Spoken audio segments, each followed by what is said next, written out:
उस पवित्र चौकी पे एकाएक जूता को रखा गया किसी परदेशी के द्वारा, और उस पर 500 रुपये की नोट रखी गई। और सेवाएं तो समय जो मौजूद थे एकाएक संजीव गोस्वामी और मनोज गोस्वामी। सभी ब्रजवासियों को, सभी वैष्णवों को बहुत कड़ा एक्शन लेना चाहिए इसके ऊपर, और प्रशासन को भी लेना चाहिए। ये कमेटी क्या कर रही है वहाँ? नमस्कार, आप देख रहे हैं न्यूज़ 11 और मैं हूं आशुतोष शर्मा। इस समय वृंदावन की सबसे बड़ी खबर ये है कि वृंदावन के राधा बल्लभ मंदिर में एक जूता का मामला प्रकाश में आया है, जो कि वृंदावन में चर्चाओं का विषय बना हुआ है। हमारे साथ इस समय सेवायत गोस्वामी जो हैं राधा बल्लभ मंदिर के आचार्य देवकीनंदन जी मौजूद हैं। क्या है पूरा मामला, हम उनसे ही जान लेते हैं। आचार्य जी, क्या है पूरा मामला? क्योंकि जो ये वृंदावन में चर्चा का विषय बना हुआ है कि किसने चढ़ाया है ये नहीं पता, क्योंकि फ़ोटो वायरल हो रहा है। तो उसको देखने के बाद तो ऐसा प्रतीत होता है कि जहां वृंदावन में मंदिरों में जूते चप्पल वर्जित हैं, वहां राधा बल्लभ मंदिर में जूते का प्रवेश होना वो कहां तक उचित है? ये सर्वथा गलत है। राधा बल्लभ मंदिर एक मर्यादित मंदिर है जहाँ अपरस का ध्यान रखा जाता है, और उसमें इस प्रकार से चांदी की चौकी पे जो सिर्फ प्रसाद ही भोग लगता है श्री जी के लिए, हम पर्दा लगाते हैं, हाथ धोते हैं, तब उसको अंदर श्री जी के सामने रखते हैं। उस पवित्र चौकी पे एकाएक जूता को रखा गया किसी परदेशी के द्वारा, और उस पर 500 रुपये की नोट रखी गई। और सेवाएं तो समय जो मौजूद थे एकाएक संजीव गोस्वामी और मनोज गोस्वामी, ये दोनों सेवायत हैं इस समय मंदिर में, कमेटी द्वारा नियुक्त किए गए हैं, और उन्होंने इसको अंजाम दिया है। और इस प्रकार से जूते को अंदर ले जाया गया गर्भगृह में। ये सर्वथा अनुचित है, इनको एकाएक बहिष्कृत किया जाना चाहिए। क्या मंदिर में कहीं ऐसा चिन्हित भी किया गया होगा, कोई बोर्ड लगा होगा कि जूते चप्पल जो है मंदिर में प्रवेश नहीं हो? हाँ, तो मंदिर में जूता चप्पलों का सर्वथा निषेध है, और ठाकुर के गर्भगृह में तो सर्वथा अनुचित है। एक बार हम सेवा में थे तो संजीव गोस्वामी के पिताजी मेरे साथ में थे, तो उस समय एक काजू की बर्फ़ी एकाएक भोग लगने के लिए आई थी, हमने उसको लौटा दिया एकाएक, मंदिर के अंदर प्रवेश नहीं किया। और इसमें तो ये जूता को अंदर एकाएक रख के नहीं और श्री जी के सामने रखा गया, गर्भगृह में ले जाया, ये तो सर्वथा अनुचित, और इनके खिलाफ कार्रवाई होनी चाहिए। किसी ने इसकी शिकायत की है?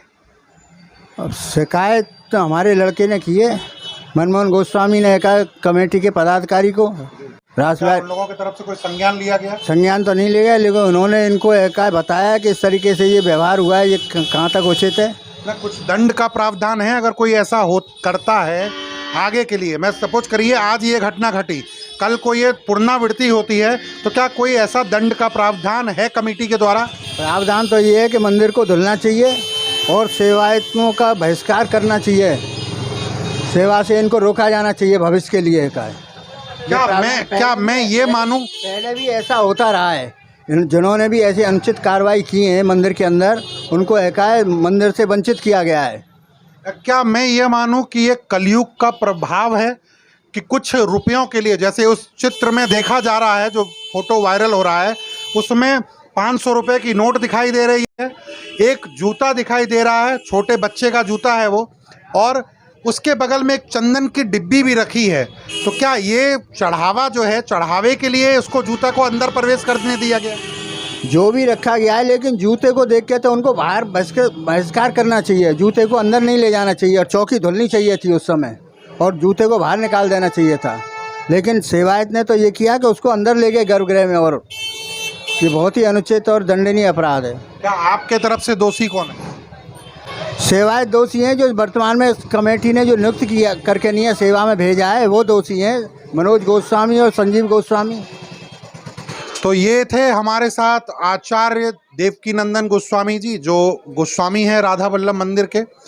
और हम आपको ये बता दें, ये जो प्रकरण है, ये प्रकरण पुनरावृत्ति नहीं हो, इसके लिए गोस्वामी जी का कहना है कि दंड का भी प्रावधान होना चाहिए, और ताकि भविष्य में ऐसा कोई पुनरावृत्ति न हो, ताकि भविष्य में इस प्रकार की कोई पुनरावृत्ति न हो, इस तरह की कोई पुनरावृत्ति कोई गोस्वामी नहीं करे। क्योंकि यहाँ पर जो धन लक्ष्मी है, वहाँ 500 की नोट आपको दिखाई दे रही होगी चित्र में, उस लक्ष्मी के लिए शायद गोस्वामी जी कह रहे हैं कि लालच में, तो उस लालच में उस जूते को गर्भगृह में प्रवेश करने दिया गया और वो अंदर भी चला जाता है। अब गोस्वामी परिवार जो ये मेरे साथ मौजूद है, इनकी मांग ये है कि इस मंदिर को पूरी तरीके से साफ सुथरा करना चाहिए, धोना चाहिए और प्रभु से क्षमा प्रार्थना करनी चाहिए, क्योंकि ये एक बहुत बड़ा अपराध जो है गोस्वामी परिवार से हुआ है। और इसके लिए जो मंदिर प्रबंधन कमेटी है उसको कोई ना कोई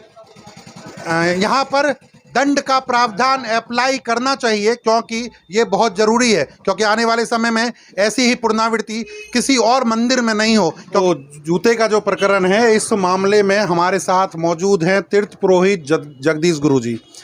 जगदीश गुरु जी, मैं जानना चाहूँगा कि वृंदावन में इस तरह के कृत्यों को आप किस एंगल से देखते हैं?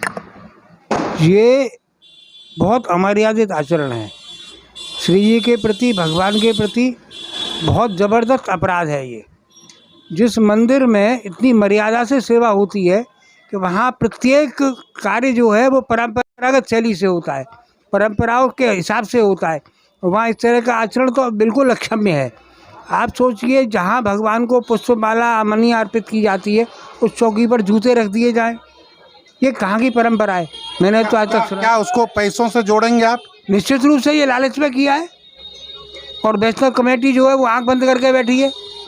ऐसे अमर्यादित और लोभी और लालची गोस्वामियों को पुजारी नियुक्त किया हुआ है, जिनको अच्छा एक दूसरा इसमें विशेष बात ये है, वहाँ एक चौकी रखी रहती है बाहर, और उसके पास कमेटी का एक व्यक्ति बैठा रहता है।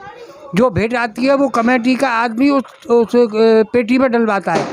तो वो कर्मचारी कहाँ चला गया उस समय? इसका मतलब कमेटी की भी उसमें संलिप्तता है, उस कर्मचारी की भी संलिप्तता है। ऐसे लोगों को, ऐसे अमर्यादित लोगों को सेवा में क्यों रखा जाता है? वृंदावन में एक बार एक मंदिर में और ऐसा ही प्रकरण हुआ था, उसमें भगवान को अमर्यादित वस्त्र धारण करा दिए थे, उसमें उस सेवायत को आजीवन सेवा से वंचित कर दिया गया।